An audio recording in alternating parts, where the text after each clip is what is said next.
Hey YouTube, Santos07 here with second deck profile.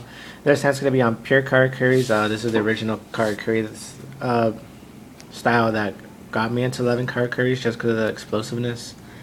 So let me know what you guys think about this one. Honestly, I haven't tested both of them against each other, so I'm not sure which one I prefer, but I mean, I just like both of them. So first off, we got 3 soldiers. He's kind of your floater, your searcher. You got your 3 merchants. That you get any Karakuri card, which is actually more important than this deck because I'm allowed to grab Karakuri Anatomy, Karakuri Cash, and then like help go through the deck a lot quicker. So merchant's pretty important. Triple Ninishi again. With her effect of letting me able to normal summon an additional time. Plus the double summons around for this deck, I could potentially normal summon up to 3 times in that one turn, allowing for a lot of synchro plays. So Ninishi is kind of like the heart of this deck. 2 Ninja Quicks, just to the for his effect to destroy and get a Karakuri back from the graveyard to keep synchroing. I only run 2 because I play 1 Hypa. Hypa's just a beat stick. He's 2100. Help get over Thunder Kings. Anything else annoying? Hypa's really good. And then I play 2 Watchdogs instead of 1, just for more level 8 plays. Because you kind of need to protect yourself against like Dark Hole. Because if your opponent Dark Holes you do kind of have a hard time coming back.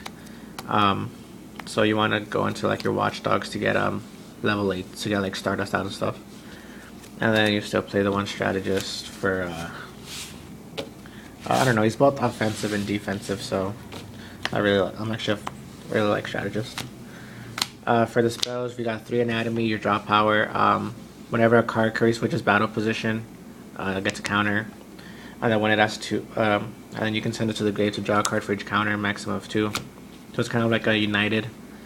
And then your Karakuris are constantly changing battle position because of cash, or just because of the fact that they're attacked, they switch battle position. So,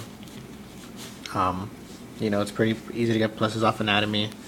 Cash again, a simple place to start off with Merchant.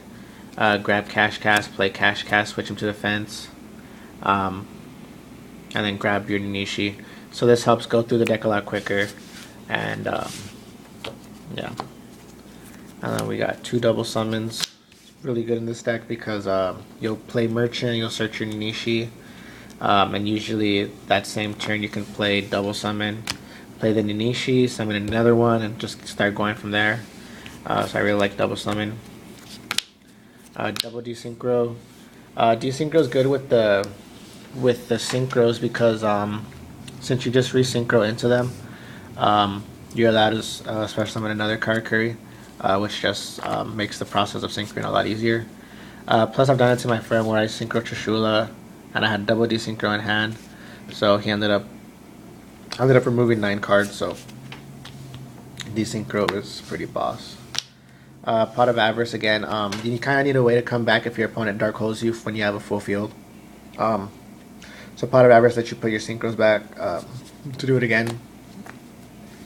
And then we got Staples Book, Monster, Heavy, Dark Hole, double MST.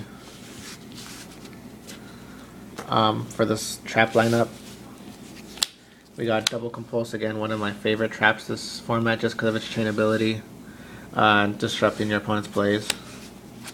Double Bottomless, because there's a lot of times where you kind of prefer to have a Bottomless over a Warning.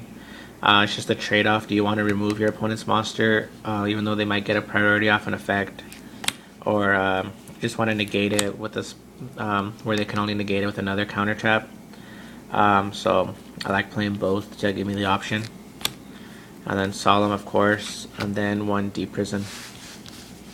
So that's it for the traps. Extra deck is kind of the same as the other deck, just with a few variations. You got 1 Catastor, one Beast, one Bryo, one Archeon, Black Rose. In this deck, you kind of have to play the triple beret just because you go into 7 so much. Triple beret is kind of needed. Stardust, you only play one burrito because a lot of times you prefer to go to Stardust instead of burrito, just to protect your monsters. But if you already have Stardust on field, burrito lets you get those pluses. Scrap Dragon, and then since this deck does go 9s a lot easier, I play the Mistworm and Trishula.